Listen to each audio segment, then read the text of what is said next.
तो कुत्ते की सीटी की सियासत इसको कहते हैं। तो कुत्ते की सीटी की सियासत इसको कहते हैं ना कि ये इनका माइंडसेट है। इनको लगता है कि मुसलमान को इस तरह से पुकारो, तो चाहे वो उत्तर प्रदेश के मुख्यमंत्री हों या ये मौसूफ हों, ये इनकी मानसिकता को, इनके माइंडसेट को का इजहार करता है जिसमें मुसलमानों से कूट कूट कर नफरत भरी हुई है। Dog vigil politics, dog vigil politics.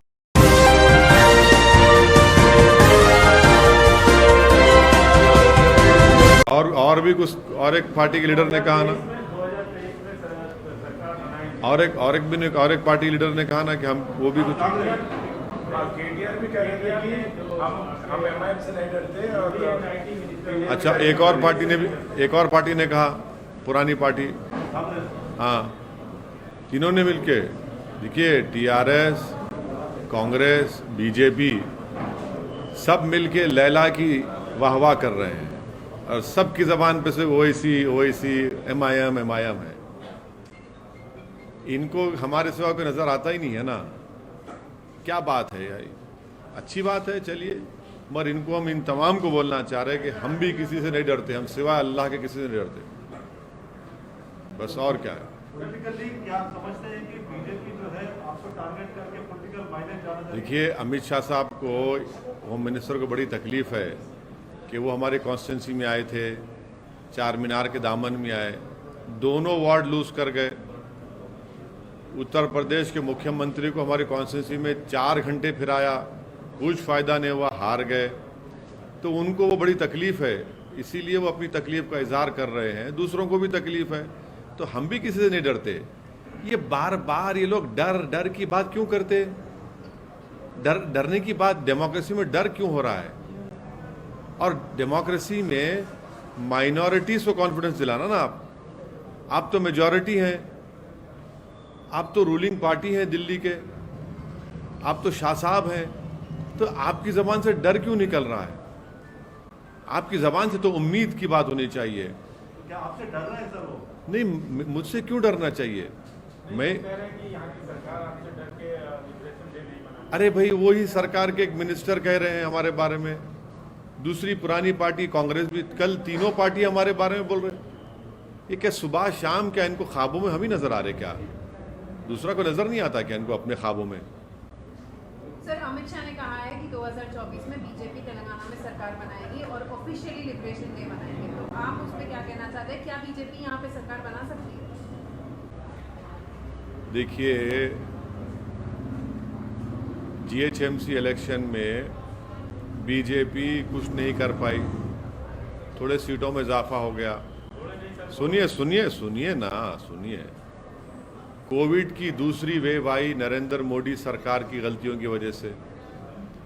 जब कोविड की सेकेंड वेव में पूरा तेलंगाना और हैदराबाद फंसा हुआ था, ये कहीं पर नज़र नहीं आए बीजेपी वाले। हाँ, तीसरी बात ये है कि एमएलसी का इलेक्शन हुआ, उसमें बीजेपी बुरी तरह हार गई। सिटिंग उनका कैंडिडेट था, बीजेपी हार गई। फिर एक असेंबली इलेक्शन हुआ, नागार्जुना सागर में डिपॉजिट चली गई। अब ये कौन सी दुनिया की बात कर रहे हैं? लड़िए, इलेक्शन लड़ना आपका डेमोक्रेटिक राइट है, हर पार्टी को लड़ना चाहिए और जनता जवाब देगी, तेलंगाना की आवाम जवाब देगी इंशाअल्लाह ताला उसको। देखिए जीएचएमसी में ये बीजेपी की विक्ट्री, एक पायरिक विक्ट्री बोलते हैं अंग्रेजी में उसको, पायरिक विक्ट्री, वो थी वो।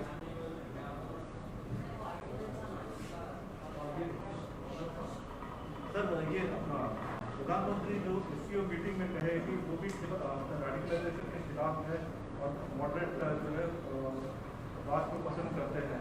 देखिए, हमारा मानना यह है कि रेडिकलाइजेशन जहाँ कहीं भी होता है, जिस किसी समाज में होता है, वो उस मुल्क, उस कंट्री, उस देश के लिए, रूल ऑफ लॉ के लिए ख़तरा है। हम प्रधानमंत्री से ये जानना चाहेंगे कि कानपुर में एक 10 साल की लड़की अपने बाप को बचा रही थी, एक मॉब जमा होकर मार रहा था उसको, वो क्या रेडिकलाइज नहीं हुआ मॉब? वो एक आदमी चूड़ियाँ बेचता है तो उसको चूड़ियाँ बेचने की इजाज़त नहीं है क्योंकि उसका नाम मुसलमान है, क्योंकि वो एक मुसलमानों में ओबीसी मंसूरी बरादरी से उसका ताल्लुक़ है, उसका ताल्लुक़ चौरी चौरा के बुज़ुर्गों से। और फिर तीसरा ये है कि जो जितने मॉब लिंचिंग के वाक़यात हो रहे हैं, वो जो लोग नारे लगा रहे हैं जंतर मंतर पर, वो भी तो रेडिकलाइज हो चुके हैं। तो हम प्रधानमंत्री को कह रहे हैं कि यकीनन रेडिकलाइजेशन किसी भी देश के लिए, रूल ऑफ लॉ के लिए थ्रेट है। और प्रधानमंत्री को ये रेडिकलाइजेशन की जो मिसालें मैं पेश किया हूँ, उस पर भी प्रधानमंत्री को उस पर कंडेम करना चाहिए, उसकी मजम्मत करना चाहिए। और प्रधानमंत्री को ये भी बोलना चाहिए कि एक स्टेट का मुख्यमंत्री अब्बा जान कहता है, वो क्या प्रधानमंत्री उससे मुत्तफिक हैं, उनकी उस भाषा से?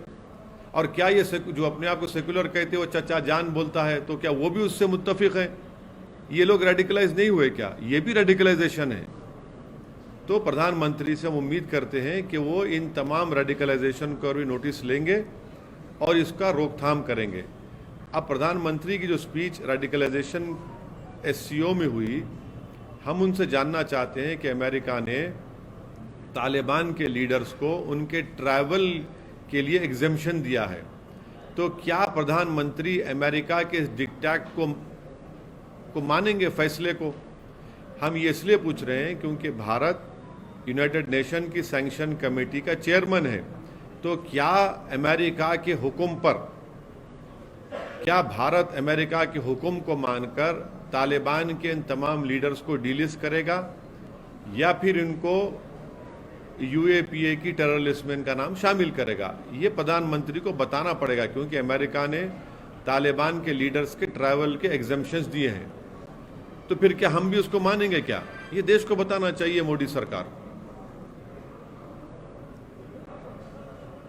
सर, ये चाचा जान की बात कर रहे तो हाल ही में राकेश टिकैत ने आपके ऊपर भी टिप्पणी की थी कि चाचा जान जो है सपोर्ट कर रहे हैं BJP को, लेकिन आपने तो पहले फार्मर्स के पक्ष में बोला था, फार्मर्स राइट के। तो क्या ऐसी बात हो गई कि राकेश टिकैत? नहीं, आज भी मेरा मानना यह है कि जो फार्म लॉज बनाए गए वो भारत के संविधान के, भारत के आइन के खिलाफ है, और वो किसानों के मफाद में नहीं है, बल्कि वो बड़े इंडस्ट्रियलिस्ट को उससे फ़ायदा पहुंचेगा।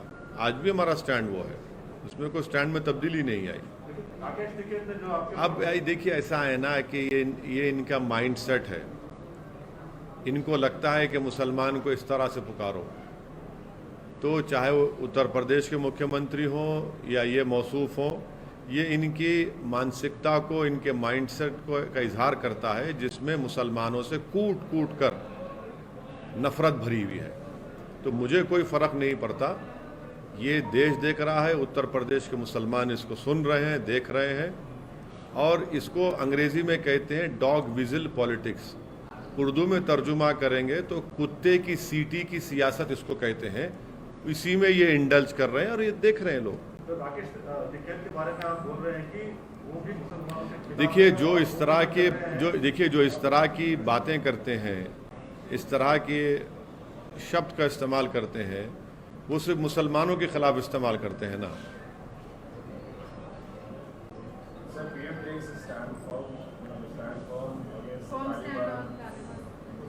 You see, after the Prime Minister's speech of yesterday, I had tweeted that any radicalization in any country is a threat to rule of law.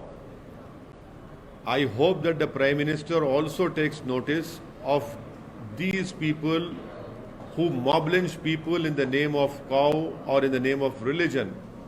I hope that the Prime Minister is informed about what happened in Kanpur when a 10-year-old Muslim girl was trying to save her father from a mob which was beating her father just because he happened to be a Muslim. I hope that the Prime Minister has taken notice of what has happened in the capital of our country at Jantar Mantar, wherein a mob assembled and raised slogans about annihilation of the Muslims. This is also radicalization. The Prime Minister, I'm sure, would disagree or agree, I don't know, when the Chief Minister of the biggest state of our country says Abba Jan. That also has to be taken note of. So radicalization is happening, and the Prime Minister should take note of who has radicalized these people, who are calling Nathuram Godse a savior. That is also radicalization. And also, I want to know from the government of India, headed by our Prime Minister, Shri Narendra Modi, that now the United States of America has given exemption to Taliban leaders for their travel. It has given further exemption. Will Narendra Modi's government follow the diktat of the US government in allowing exemption that has been given to Taliban? Because the Prime Minister has rightly said that the Taliban is radicalizing.